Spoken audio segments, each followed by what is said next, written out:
Bem, pessoal, vamos falar sobre metabolismo dos carboidratos e formação de acetil-CoA. Para a gente começar a falar sobre o metabolismo dos carboidratos, a gente primeiro precisa entender um pouco sobre a glicose como fonte de energia, né? Na nossa primeira aula, a gente falou que a glicose ela é uma fonte imediata de energia, uma fonte rápida. E, além disso, ela tem um importante papel porque ela atende à demanda energética de órgãos específicos que têm com exclusividade a glicose como fonte de energia. A gente citou alguns exemplos para o cérebro, que utiliza com exclusividade a glicose. Com a única exceção, nas condições de jejum prolongado, o cérebro também poderá utilizar os corpos cetônicos, mas nós temos exemplos também da hemácia, dos linfócitos, da retina. Todos estes são exemplos dos quais nós iremos utilizar com exclusividade a glicose como fonte de energia. Mas quando nós falamos de glicose, a gente precisa entender que trata-se de um monossacarídeo, ou seja, de um açúcar simples. É importante a gente destacar isso, porque todas as vezes que nós nos referirmos a açúcares, nós queremos mencionar os açúcares simples. Há uma, talvez, controvérsia com relação à presença da glicose nos nossos alimentos. A gente tem uma tendência a achar que os nossos alimentos são ricos em glicose. Na verdade, eles realmente são ricos em glicose. Entretanto, não na sua forma simples de monossacarídeo, mas sim na forma mais complexa, ou seja, de polissacarídeo. O principal carboidrato presente na nossa dieta está na forma de amido, ou seja, um polissacarídeo de glicose. Na verdade, um homopolissacarídeo de glicose. Por que homopolissacarídeo de glicose? Porque é uma molécula muito grande, formada por um único monômero, né, em cadeia. Por isso que é chamado de homopolissacarídeo de glicose. Tá? Bem, além dos polissacarídeos que estão presentes na nossa dieta, nós também temos a presença de disacarídeos. Alguns disacarídeos bastante importantes, né? Como, por exemplo, o açúcar do leite, conhecido como lactose. Lactose é um disacarídeo formado por glicose e galactose. E por que a gente dá tanta atenção à glicose? Porque, por exemplo, a galactose, no nosso metabolismo, irá se converter à glicose. Por isso que quando nós metabolizamos, nós mencionamos única e exclusivamente a glicose. Observe, nós vamos pegar polissacarídeos de glicose, quebrá-los em moléculas menores de glicose, né? E também pegar os disacarídeos mais comuns, como a sacarose, que é um disacarídeo também formado por glicose e frutose, e também convertê-los futuramente, a frutose e a galactose, em glicose para poder ser metabolizada no nosso organismo, ok? Bem, pessoal, para a gente poder falar sobre o processo de degradação da glicose, a gente primeiro precisa entender que a glicose inicialmente precisa ser convertida a duas moléculas de piruvato. São moléculas de 3 carbonos, ou seja, eu pego uma molécula de 6 carbonos, que é a glicose, quebro ela em diferentes reações para formar duas moléculas de 3 carbonos. Esse processo é chamado de via glicolítica ou glicólise, tá? Mas depois que eu obtenho essas duas moléculas de piruvato, eu vou dar sequência a esse processo de degradação se eu tiver a presença do oxigênio. Na presença do oxigênio, a gente vai chamar esse processo de glicólise aeróbica. Entretanto, se o oxigênio neles não estiver presente, nós vamos chamar essa glicólise de glicólise anaeróbica. Bem, temos a presença do oxigênio. O que vai acontecer com esse piruvato? Vai haver a conversão desse piruvato em acetil-CoA.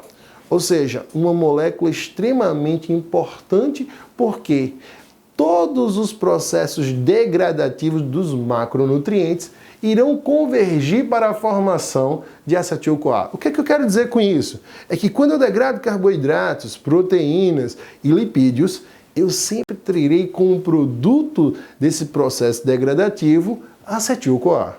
Da mesma forma, quando eu executo processos anabólicos a partir dessa acetil-CoA, eu vou formar moléculas mais complexas, ou seja, ele tanto converge para a formação de acetil-CoA nos processos catabólicos, como também eu posso divergir nos processos anabólicos para formar outras moléculas mais complexas. Então, a acetil-CoA é uma molécula extremamente importante que nós vamos obter a partir do piruvato através de um processo de descarboxilação desse piruvato. Então, é a etapa seguinte, descarboxilação do piruvato. Bem, uma vez tendo a presença dessa acetil-CoA, a mesma irá entrar num ciclo chamado ciclo de Krebs, o ciclo do ácido cítrico, certo? E a partir do momento que ele faz a participação nesse ciclo, haverá a formação de uma grande quantidade de coenzimas reduzidas que vão fornecer a energia na forma de ATP, depois que passar por outros dois processos extremamente importantes, que é a cadeia transportadora de elétrons e a fosforilação oxidativa, assunto de outras aulas. Bem, vamos continuar. Nós podemos dividir a glicólise em 4 etapas, né? E estas etapas, elas são bem simples e eu não gostaria que vocês decorassem nomes e sim entendessem o que é que ocorre nessas etapas. Observem, a primeira etapa, a gente vai ler exatamente o que está aqui, né? Eu vou pegar uma molécula de 6 carbonos, que por acaso é a molécula da glicose, né? E converter numa molécula de 6 carbonos bifosfatado, ou seja, observem, uma molécula de 6 carbonos com a presença de 2 fosfatos, por isso que é bifosfatado. Mas observe que para eu chegar até o final dessa primeira etapa, eu tive que gastar 2 ATPs. Isso mesmo que vocês estão ouvindo, ou seja, nos processos catabólicos, ou seja, de degradação, normalmente nós iremos ter como saldo final desses processos a produção de energia, ou seja, eu vou ter um saldo positivo de ATP. Mas nós iniciamos esse processo com gasto de energia. Então, é importante deixar claro que o saldo será positivo, mas poderá sim haver gasto de energia e é o que ocorre nessa primeira etapa. Na segunda etapa, essa molécula de 6 carbono bifosfatada, ela será crivada, quebrada em 2 moléculas de 3 carbonos monofosfatada, ou seja, com a presença de um fosfato em cada. E aí, dando sequência, a terceira etapa será justamente a obtenção de 2 moléculas de 3 carbonos bifosfatada, ou seja, a gente vai adicionar um fosfato a cada uma dessas moléculas de 3 carbonos monofosfatadas. Só que essa adição, ela vai ocorrer a partir de fosfato inorgânico. Então observem que nós vamos ter a adição de fosfato inorgânico para a obtenção dessas 2 moléculas de 3 carbonos bifosfatadas. E são esses fosfatos presentes nessas 2 moléculas de 3 carbonos que vão ceder os fosfatos necessários para a obtenção do ATP a partir de ADP. Então, na quarta etapa, nós iremos ter a produção de 4 moléculas de ATP a partir da retirada desses fosfatos dessas 2 moléculas de 3 carbonos bifosfatadas. E nós vamos ter como produto final desta reação as 2 moléculas de 3 carbonos, ou seja, mais conhecida como piruvato. Então, estas etapas, elas não se resumem a, por exemplo, 4 reações. A glicólise, ela é uma via na qual haverá a participação de 10 reações. E é sobre estas reações, ou melhor, detalhes dessas reações, que nós iremos comentar neste momento. Então aqui vocês podem ver as 10 reações que vão ocorrer na glicólise. Mas eu gostaria de dar um destaque maior algumas reações. E toda vez que eu falo em destaque, não significa dizer que ela é mais ou menos importante do que outras reações que não receberam destaque. Mas simplesmente porque estas reações que estão recebendo destaque ou estão gastando energia na forma de ATP, ou estão produzindo energia na forma de ATP, ou ainda gerando coenzimas reduzidas. Então, todas as vezes que nós tivermos esses processos ocorrendo, nós vamos ter uma reação destaque. Então, das 10 reações que ocorrem na via glicolítica, 5 delas merecem destaque, certo? E eu vou chamar a atenção a cada uma delas. Acompanhe. O primeiro ponto, ele está baseado no seguinte fato. A glicose, quando ela é absorvida, após o processo de digestão, ela está na sua forma de monossacarídeo, não fosfatado, obviamente. E, obviamente, ela irá acessar, através da corrente sanguínea, as células. Então, quando ela chega até as células, ela precisa se manter lá dentro da célula. E é justamente essa primeira reação que vai fazer com que a glicose ela permaneça dentro da célula, ou seja, ela não consiga mais voltar para a corrente sanguínea. Essa manutenção da glicose dentro da célula é extremamente importante. Por que é extremamente importante? Porque senão eu vou estar constantemente alterando os níveis glicêmicos. E isso pode trazer prejuízos. Por isso que é importante não só internalizar essa glicose para dentro das células, como mantê-las dentro da célula. E a reação responsável por esse processo de manter a glicose dentro da célula é a primeira reação da glicólise, que vai ocorrer por uma enzima chamada hexoquinase. Essa enzima, ou glicoquinase, essa enzima ela vai gastar uma molécula de ATP para poder converter a glicose em glicose 6-fosfato. Então, a glicose fosfatada, ou seja, a glicose 6-fosfato, ela não consegue mais sair de dentro da célula. E essa manutenção vai destinar essa molécula, glicose 6-fosfato, para duas principais vias. A glicólise, que a gente está mencionando, e a via da pentose-fosfato, que a gente vai falar numa outra aula. Tá? Então, a primeira reação, ela não é só importante, mas também ela merece destaque. E por que ela merece destaque? Porque ela vai ter um gasto efetivo de energia na forma de ATP. Ou seja, vamos gastar um ATP para que essa reação ocorra. Tá? Ela também é importante porque ela é uma reação irreversível. O que isso quer dizer? Que ocorre num único sentido, ou seja, a glicólise ela se transforma em glicose 6-fosfato, mas a glicose 6-fosfato ela não volta a se transformar em glicose a partir da mesma enzima. Então essa reação ela não é reversível, e sim irreversível, ok? Vamos para a segunda reação. A segunda reação, nós vamos ter aqui a glicose 6-fosfato sofrendo a ação de uma enzima chamada fosfoglicoisomerase, ou seja, como o nome já sugere, vai ocorrer um processo de isomerização, e essa glicose 6-fosfato vai dar origem à frutose 6-fosfato. Só que observe, eu não tenho gasto de energia, eu não tenho produção de energia, nem tampouco formação de coenzimas reduzidas. Portanto, esta reação ela é importante, porque todas são, mas ela não vai receber destaque.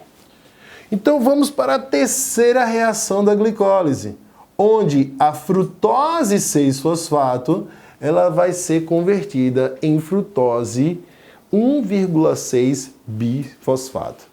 E aí eu queria chamar a atenção de vocês. Então, vocês lembram da primeira etapa da glicólise? A primeira etapa da glicólise vai pegar uma molécula de 6 carbonos e transformar essa molécula de 6 carbonos numa molécula de 6 carbonos bifosfatada. E é justamente essa molécula que a gente vai obter no final da primeira etapa, ou seja, na terceira reação da glicólise. A frutose 1,6 bifosfato é a molécula que vai ser formada com 6 carbonos e 2 fosfatos. Bem, observe que para isso ocorrer, eu preciso também utilizar uma enzima chamada fosfofrutoquinase 1. E aí já vem um detalhe que eu vou dar para vocês, tá? A primeira reação, nós utilizamos uma hexoquinase, ou também chamada de glicoquinase. Nesta terceira reação, nós temos utilizando uma fosfofrutoquinase. Todas as vezes que vocês ouvirem a expressão quinase, nós estaremos transferindo um fosfato ou de uma molécula extremamente energética, como o próprio ATP, para poder ser liberado para a formação de uma molécula fosfatada, ou de uma outra molécula fosfatada para a formação de uma molécula de ATP. Então, ou vai haver quebra de ATP, ou vai haver formação de ATP, toda vez que nós tivermos a participação de uma enzima quinase. Neste caso, nós estamos vendo o gasto de energia. Nós temos aqui a participação de um ATP sendo convertido em ADP e fosfato inorgânico. Portanto, nós estamos aqui nos deparando com a segunda reação destaque. Então, nós temos a primeira reação, que ela é destaque, e a terceira reação, que é a segunda reação destaque. Ok? Então, continua agora acompanhando estas reações. Na quarta e na quinta reação, vocês vão ver a formação de duas moléculas de 3 carbonos monofosfatadas, que resume-se à segunda etapa da glicólise. Só que, a partir do momento que eu reajo com a primeira enzima desta quarta reação, que é a aldolase, nós vamos obter duas moléculas diferentes de 3 carbonos monofosfatados. Uma é a dihidroxicetona-fosfato e a outra é o gliceraldeído 3-fosfato. Na quinta reação, nós vamos ter a participação de uma outra isomerase, que vai fazer a conversão dessa dihidroxicetona-fosfato numa segunda gliceraldeído 3-fosfato. Então, a partir de agora, tudo que ocorrer para frente, a gente vai estar falando duplicadamente, ou seja, porque eu não só tenho um gliceraldeído 3-fosfato, mas agora eu tenho 2 gliceraldeído 3-fosfato. Todo mundo está conseguindo me acompanhar? Então vamos lá, dando sequência. Quarta reação, a aldolase, não temos formação nem gasto de ATP nem de coenzimas reduzidas. Não tivemos também isso na quinta reação. Isto aqui resume a segunda etapa da glicólise e a partir de agora nós vamos dar início à terceira etapa da glicólise. Vamos lembrar o que é que acontece na terceira etapa da glicólise? Essas duas moléculas de 3 carbonos monofosfatadas darão origem a duas moléculas de 3 carbonos bisfosfatadas, ok? E isso nada mais é do que justamente a sexta reação. Na sexta reação, nós teremos a adição de um fosfato inorgânico nesta molécula de 3 carbono monofosfatada, certo? Dando origem à molécula de 3 carbono bifosfatada, chamado 1,3 bifosfoglicerato. Só que a enzima que vai participar desse processo é chamada gliceraldeído 3-fosfato desidrogenase. E aí vem um outro ponto de detalhe para vocês. Todas as vezes que vocês ouvirem essas enzimas terminadas em desidrogenase, nós teremos sempre a liberação de prótons e elétrons. E todas as vezes que nós temos a liberação de prótons e elétrons, nós temos a participação de coenzimas. Coenzimas que estão oxidadas e que passarão a ficar reduzidas. E a gente já sabe, né, que todas as vezes que nós temos coenzimas reduzidas, nós vamos ter a produção de mais ATP, né? A conversão de alguns livros adotam que cada NADH vai dar origem a 3 ATPs e cada FADH2 vai dar origem a 2 ATPs. Isso é assunto para próximas aulas, mas a gente já está adiantando aqui agora.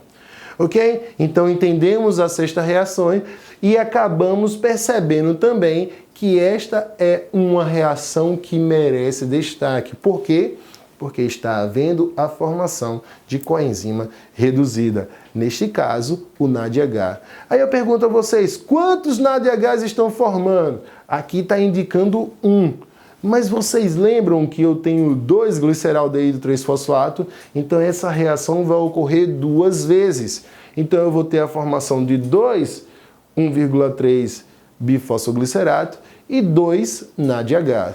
É importante chamar a atenção de vocês que a glicólise ocorre no citosol. E esses 2 NADHs produzidos são chamados de NADH citosólico. Vocês vão entender por que é tão importante chamar a atenção a isso. Simplesmente pelo fato de que, quando nós formos transformar esses NADHs em ATP, nós precisamos ter ele dentro das mitocôndrias. Então, haverá necessidade de transportar esses NADH citosólicos para dentro da mitocôndria, ou seja, da matriz mitocondrial, onde irá ocorrer a conversão dessas coenzimas reduzidas em ATP, ok? Depois a gente vai chamar novamente a atenção a isso. Vamos para a 7ª reação, que é as reações que vão fazer parte da 4ª e última etapa da glicólise. Ou seja, fazendo um resumo até aqui, até agora nós vimos 3 reações de destaque. A primeira reação da glicólise, ela é destaque porque gasta um ATP. A terceira reação da glicólise, ela também é destaque porque gasta também um ATP. Certo? Tanto a primeira quanto a terceira são reações irreversíveis, tá?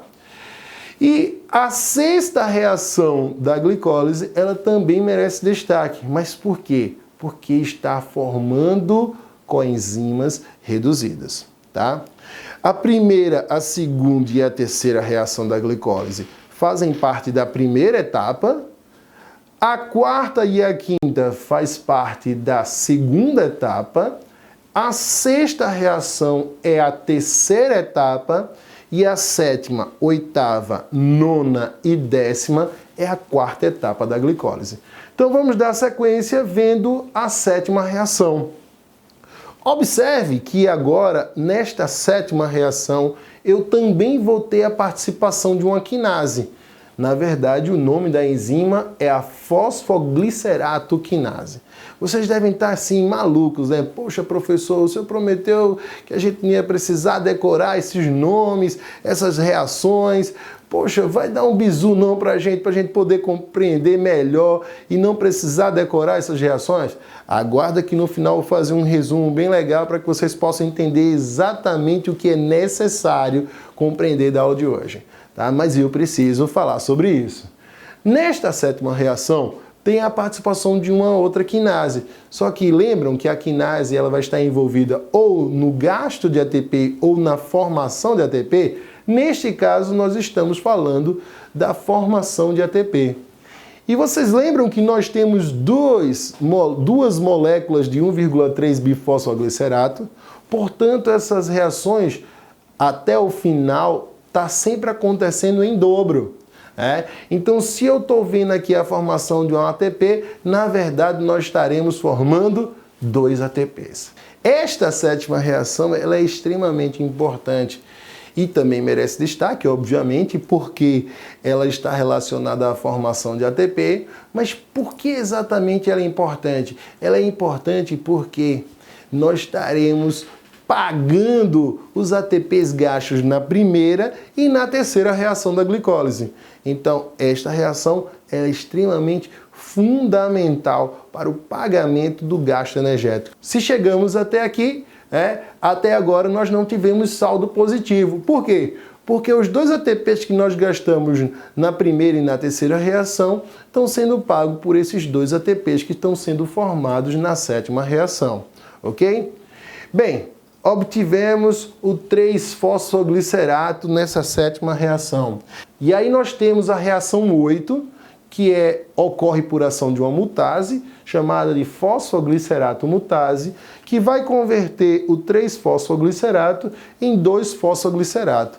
Bem, esta reação ela é importante, como todas são, mas ela não vai receber destaque, porque nem está formando ATP, nem está gastando ATP, nem está formando NADH, ou melhor, coenzimas reduzidas, tá? Na 9ª reação, esse 2-fosfoglicerato, ele vai dar origem ao fosfoenol piruvato por ação da enolase. É uma reação onde vai haver a retirada de uma molécula de água para formar o fosfoenol piruvato, e neste caso nós também não daremos destaque pelos mesmos motivos, tá? Já a 10ª e última reação da glicólise, nós vamos ter o fosfoenol piruvato sendo convertido a piruvato, ou seja, é a última reação da glicólise por ação da piruvato quinase.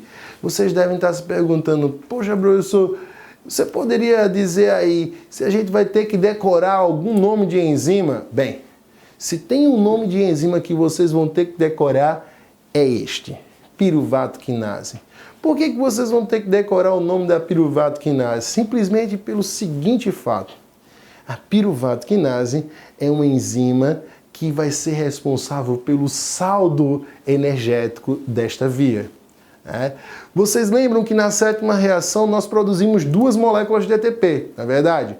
Só que essas 2 moléculas de ATP, elas serviram para pagar o ATP gasto na primeira e na terceira reação. Já essas 2 moléculas de ATP que serão formadas na 10ª reação, elas serão o saldo energético. Mas Davi, eu ainda não entendi. Eu sei, é o saldo, mas por que é tão importante, né? A gente precisa lembrar que a glicólise, ela pode ser aeróbica e pode ser anaeróbica. E quando nós falamos de glicólise anaeróbica, isso significa dizer que todas as células que fazem glicólise anaeróbica terão como saldo energético apenas esses 2 ATPs.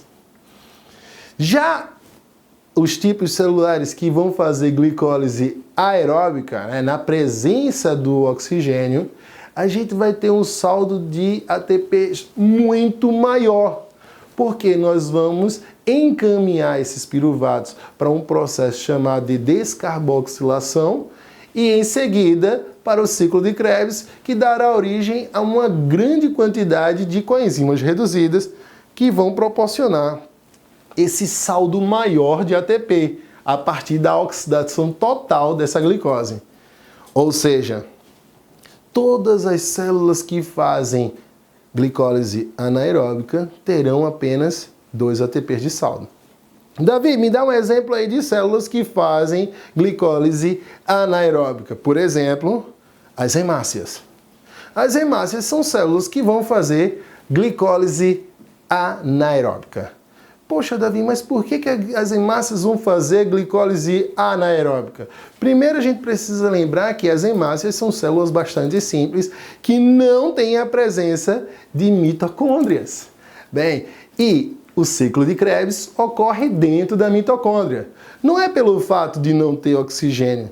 Ele até tem, só que esse oxigênio não vai ser disponível para a produção, a oxidação total dessa glicose, porque nós não temos a organela necessária para que esse processo ocorra. Não sei se vocês estão conseguindo acompanhar, mas continue comigo, tá? Bem, este é um primeiro fato. Mas será que nós temos células no nosso organismo que conseguem fazer tanto a glicólise aeróbica como a anaeróbica? Sim, nós temos. Os nossos músculos, né?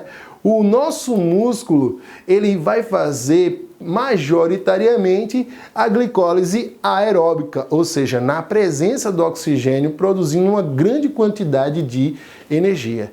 Entretanto, quando esses músculos eles estão submetidos à condição de atividade intensa, ou seja, quando a gente está numa carga muito alta de atividade, nós vamos ter momento de hipoxia. O que é isso, Davi? É ausência de oxigênio, ou seja, o oxigênio não vai chegar a tempo aos músculos para que ele possa fazer a glicólise aeróbica. E aí, nestes casos, o nosso músculo ele passa a fazer glicólise anaeróbica, porque ele não pode deixar de ganhar energia. Só que a gente sabe que essa glicólise anaeróbica, ela vai produzir um composto chamado lactato, na verdade, na sua forma ácida, o ácido lático, que aí pode se acumular nos nossos músculos e causar o que nós chamamos de cãibra, né? Já já a gente vai falar melhor sobre isso. Bem, estas são as 10 reações da glicólise que nós temos para apresentar para vocês. Mas dando continuidade à aula de hoje, vamos fazer algumas observações importantes, né? Primeiro, entender o que é equação geral. A equação geral nada mais é do que a síntese de todas as reações que ocorrem na glicólise. É pegar reação por reação, colocar uma abaixo da outra, cortar o que está nos produtos e o que estão nos reagentes e ver o que é que sobra. E na equação geral da glicólise nós temos a glicose mais 2 ADPs mais 2 fosfato inorgânico mais 2 NAD, dando origem a 2 piruvatos, 2 ATPs, 2 moléculas de água, 2 NADH e 2H+. Aí vocês podem perguntar, mas espera aí, só tem 2 ATPs aqui. Só foram produzidos 2 ATPs? Não, não foram produzidos apenas 2 ATPs.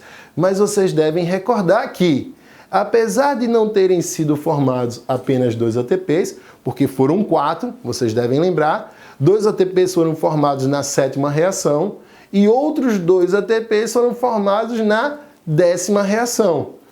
Mas nós gastamos 2 ATPs, um na primeira reação e outro na terceira reação. Portanto, esses dois aqui é o saldo de ATP da via glicolítica, ou seja, da glicólise. Todo mundo está conseguindo compreender?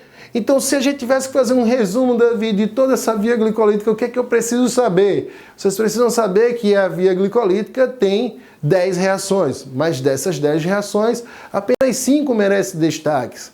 E por que elas merecem destaque? Vamos lá. A primeira reação ela merece destaque porque estará havendo o gasto de um ATP. A terceira reação, ela também merece destaque pelo mesmo motivo, porque também estará gastando uma molécula de ATP. Já a sexta reação, ela merece destaque porque está havendo a formação de coenzimas reduzidas, 2 NADH, está aqui, ó, lá no saldo, né? 2 NADH nós temos de saldo na via glicolítica. Já a sétima reação, ela merece destaque porque há a formação de 2 ATPs, e esses 2 ATPs são os responsáveis pelo pagamento tanto do ATP gasto na primeira quanto na terceira. E a 10ª reação merece destaque porque há a formação de 2 ATPs de saldo, né? Que são esses aqui que nós acabamos de mencionar. Mas a gente precisa não fazer muitas confusões com relação à equação geral e reação química. A reação química é cada uma dessas etapas que eu falei, da primeira, da segunda até a 10ª reação. E a equação geral é esse resumo de todas essas etapas. Então vamos fazer algumas considerações associadas à redução de NADH, de NAD a NADH, né? E uma dessas considerações que eu preciso fazer é que a concentração de NAD no nosso organismo ela é limitada. Isso significa dizer que toda vez que eu reduzir NAD mais a NADH, eu preciso reoxidá-la para poder continuar esse processo funcionando. Porque se uma vez eu tiver uma grande quantidade de NADH e não reoxidá-lo, eu não vou poder dar continuidade a esses processos, porque eu só posso fazê-lo na presença de NAD+, ou seja, desta coenzima oxidada. Não sei se vocês conseguiram entender, mas eu só consigo produzir energia se eu preciso de energia. Se eu não precisar de energia, eu também não vou produzir energia. Bem, acho que é meio confuso, mas acredito que vocês devem ter compreendido. Dando continuidade, vamos falar mais sobre essa glicólise anaeróbica, também conhecida como fermentação. A fermentação nada mais é do que um processo no qual nós iremos oxidar estes piruvatos obtidos e formar produtos diversos, ou seja, na ausência do oxigênio. Então, quando nós fazemos isso e o produto formado é o lactato, nós chamamos isso de fermentação lática, tá? Essa fermentação lática, ela ocorre pela participação de uma enzima chamada lactato desidrogenase, que da mesma forma que pode formar lactato a partir de piruvato, nós também poderemos formar piruvato a partir de lactato pela mesma enzima, porque ela é reversível. E isso vai estar condicionado de acordo com a concentração de NADH, ou seja, quando a concentração de NADH ela está alta, é um indicativo de que eu preciso reoxidar este NADH. E quem é que eu vou utilizar para reoxidar se eu não tenho a presença do oxigênio? O piruvato. E aí, esse processo de reoxidação do NADH vai dar origem ao lactato e NAD+. Bem, o contrário também ocorre. Quando a concentração de NADH está baixa, eu preciso aumentar essa concentração. E eu vou fazer isso através de que processo? Da conversão do lactato a piruvato. Este é um processo que ocorre com frequência na via da gliconeogênese, porque o lactato é um dos substratos dessa via. Nós temos o principal substrato da via da gliconeogênese, que é os aminoácidos. Nós também temos o glicerol, que é também um substrato, e o lactato. A via da gliconeogênese, para quem ainda não sabe, que a gente vai falar numa outra aula, é a via de síntese de glicose a partir de compostos que não são carboidratos. Então eu consigo produzir glicose através de compostos que não são carboidratos, ok? Bem, nós vamos falar um pouco sobre a fermentação alcoólica, mas é importante chamar a atenção que nós não fazemos fermentação alcoólica. A fermentação alcoólica também vai utilizar, de certa forma, este piruvato para a produção de etanol. Nós não produzimos etanol, a gente metaboliza de etanol. E é só por este motivo que a gente está chamando a atenção à fermentação alcoólica, porque o processo contrário nós fazemos até um certo ponto. Tá? Então o piruvato vai sofrer a ação da piruvato descarboxilase, que vai ter a participação de uma coenzima chamada TPP, tiamina pirofosfato, e vai dar origem a 2-acetaldeído. E esses 2-acetaldeídos é que vão reoxidar o NADH para obter o etanol a partir da álcool desidrogenase. Tá? Então, quando falarmos sobre o metabolismo do álcool, a gente vai voltar a falar um pouco sobre esta enzima álcool desidrogenase. Bem, rendimento da glicólise anaeróbica versus o rendimento da glicólise aeróbica. Esses dois processos oxidativos têm rendimento bem diferentes. A gente não vai entrar em detalhes ainda na quantidade, porque vai ser objeto de outra aula, mas o que eu posso dizer para vocês é que esse rendimento ele pode chegar até 36 ATPs, quando há a participação do oxigênio. Ou seja, quando essa oxidação ela é total, aeróbica, na presença do oxigênio. E a gente já sabe que esta oxidação anaeróbica, na ausência do oxigênio, o rendimento vai ser de apenas 2 ATPs, certo? Que a gente já viu que vão ser os que serão obtidos a partir da 10ª reação da glicólise, que vai ocorrer pela ação da enzima piruvato quinase, tá bom? Bem, considerações sobre a regulação da glicólise. É óbvio que a regulação da glicólise ela também vai se dar pelo requerimento de ADP e de fosfato inorgânico. Como é que eu vou realizar a glicólise se eu não tiver ADP e fosfato inorgânico? Se para eu produzir ATP na 7ª e na 10ª reação, eu preciso de ADP. Então, para eu produzir ATP, eu preciso de ADP. Por isso que há um requerimento e uma regulação dessa via de acordo com a quantidade disponível dessa molécula.